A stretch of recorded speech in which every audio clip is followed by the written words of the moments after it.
Hi, and welcome back to Live at FDIC. This studio is brought to you by Firehouse Subs and the Firehouse Subs Public Safety Foundation. Enjoy more subs, save more lives. Find out more about restaurant ownership at www.firehousesubfranchising.com. So I'm with Jason Whitmire today. He is with SafeLead. He's the Director of Education and Technology. So Jason, thank you for sitting down with me for a few minutes here. Wanted to talk first about, recent years. The past few years, we've seen a lot of change in the industry, some good, some bad.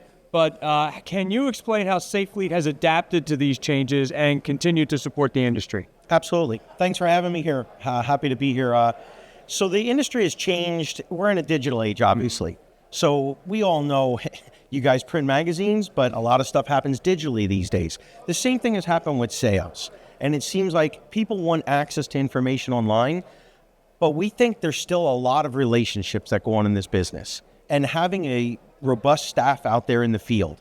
So we have regionals that are out with all of our product that we can still get that hands-on. A customer needs to touch and feel something. Sure, they want to learn about it online. They want to see what information there is, all the little details, but to physically hold a handline nozzle, flow water, to see a light at night on your fire ground where it matters. That's what we're doing a little different by having this sales staff out there doing this. Okay. Now, as I said, you're the Director of Education and Technology, but that's a fairly recent position for you. Explain what this new education effort involves and how it will benefit the industry. So we are making an education effort throughout the industry to bring customers more information. Sales. People don't like salesmen, typically. I mean, you think of a used car salesman trying to pitch something to you. What we're trying to do with the industry is educate people. So, of course, we're still selling product at that time, but we're bringing an education on how does the product work? What all goes into it? A great example would be this quarter, our focus is lighting. So scene lighting used to be simple. You had a light bulb in your house. It was 60 watts. You knew that if the light on your fire truck was 1,000 watts, it was 100 times brighter than that light in your house. Now it's lumens, and it's very confusing. So when you take a light, the lumens, that's the individual bulb in the light. But there's so much that happens to that light. So if I say I have a 20,000 lumen light, that doesn't mean you're getting 20,000 lumens of light out on the ground. Instead, you got to go through a lens. You got to focus that. There are losses involved. When you take those losses into consideration, what do you actually get at the other end? How warm is the light?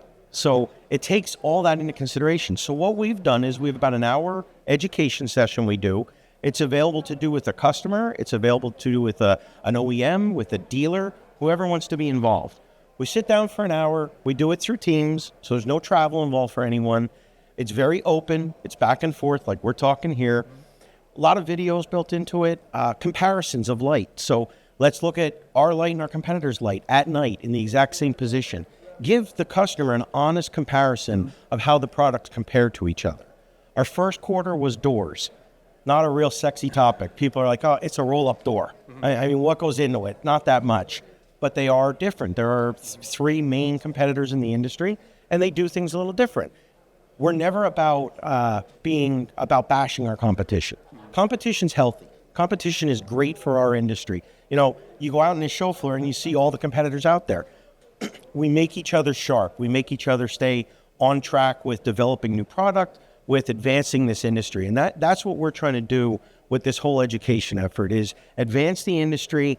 Don't just buy something because someone told you it's better than something else. Really learn about it. Dig in and learn. So quarter one, we did doors. Quarter two, we're now into and we're doing lighting. Quarter three, we're going to dive into valves. So electric valves used to be a dirty word in this industry. They've come so far. Did a fire truck years ago for a customer that said, hey, we have bad history with electric valves. They just haven't worked. So they did all this extra plumbing. Now, you're familiar with a pump house and what goes into it. They did all this extra plumbing so that if that electric valve failed, they could go in and manually override it. Any electric valve can be manually overridden, but you got to get inside the pump house to do it. So they made this extra large pump house so that all the valves were in the bottom to override them. That truck's been in service 15 years. I talked to the chief. I said, Chief, how many times have you overridden a valve? Never. We've come a long way. Yep. Electric valves used to be, it was something that was designed for an industrial situation. So what do we do with a fire truck? We take it out, we beat it up, we put high pressure into it, that valve's closed, we're trying to open it under high pressure, we're taxing that motor. We redesign the electric valve so that the motors last, so that the encoders don't get lost and the valve doesn't forget where it is. And then our Q4 focus will be on deck guns. Okay. So we'll specifically get into the difference between manual monitors, electric monitors. We'll talk about the different brands that are out there, highlight what Elkhart Brass is doing a little different than everyone else. It's a lot of product that we have with Safe Fleet. The brands, so it's FRC, it's Elkhart Brass, it's Foam Pro, and it's ROM. So it's a lot of product to bring together. Always a challenge trying to get all those things on.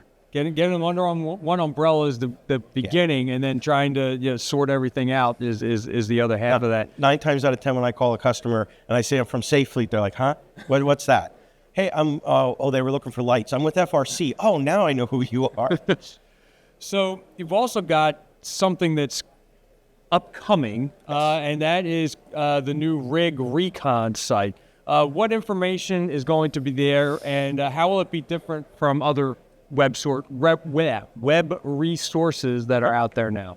So what we're trying to do with Rig Recon ties right in with this education plan.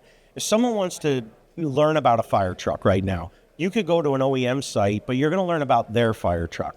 If someone wants to learn about a valve or a door, sure, you could go to the Elkhart Brass website. With Rig Recon, we want to make it an education and a one-stop shop. If I'm in the market for a fire truck, I'm writing a spec, what do I need to know? What doors, what valves, what pump, anything like that. Short clips, so white papers, videos, that how-to. We have a series out there right now on our ROM door on how to maintain the door. What kind of service do you do to it? What kind of cleaning should you do to it? Should you lubricate it? Things like that. Nobody wants to watch a half-hour video these days. We all know that. We're in a real short attention span of a society. So when they get on there, they'll be able to see 1-2 minute video clips, animations of the product. Really neat to see the inside of a nozzle. And when you break it apart, what goes on in there? How does the water flow through it? How does it work? That's the kind of stuff. Rig Recon is in development now. It's not out, but the site is there. If you go to the site, you can get to our social pages. Okay. So that'll take you to our Facebook page, our Instagram page, or our YouTube page is where most of these videos live. The other things we'll do with Rig Recon is we'll partner up with some other people in the industry. At Safe Fleet, we like to say that we offer about 50% of the product that goes on a truck. So when you get into lights and pressure governors and tank level gauges and all that different product, but we don't have a pump. Like, we don't do a water pump. So we want to make this that you can learn all about a fire truck. So we'll partner up with some water pump people, and we'll show what goes into a water pump as well. Really make it, if you're speccing a truck, anything you want to know about that truck, you're going to learn it through Rig Recon. Okay. Jason, thank you very much for sitting down with me today. When you talk about the other educational items, Rig Recon is still upcoming, so It's not out there just yet, or not totally active just yet. Yep. But for the other education, is there a way that we can find out more information there? Yeah, the easiest way, I would direct people to Rig Recon and then just hit the contact us area. Okay. Go to our socials, go to any of our websites. Elkhart Brass has a great contact page for the website that shows who your rep is in your region, and then we can set things up. We realize that we cover a large area, so I'm located in the Northeast. If you're located in California and you want a webinar at 11 o'clock at night for me locally, that's fine. We're gonna adapt to the customer. What the customer needs is what we're after, what we're trying to deliver. Okay. Great. Well, again, this has been live at FDIC International 2024. Keep coming back and watching for your alerts when the next podcast comes up. Chris McClune with FDIC. Have a good one and stay safe. Thanks again, Jason. Thanks, Chris.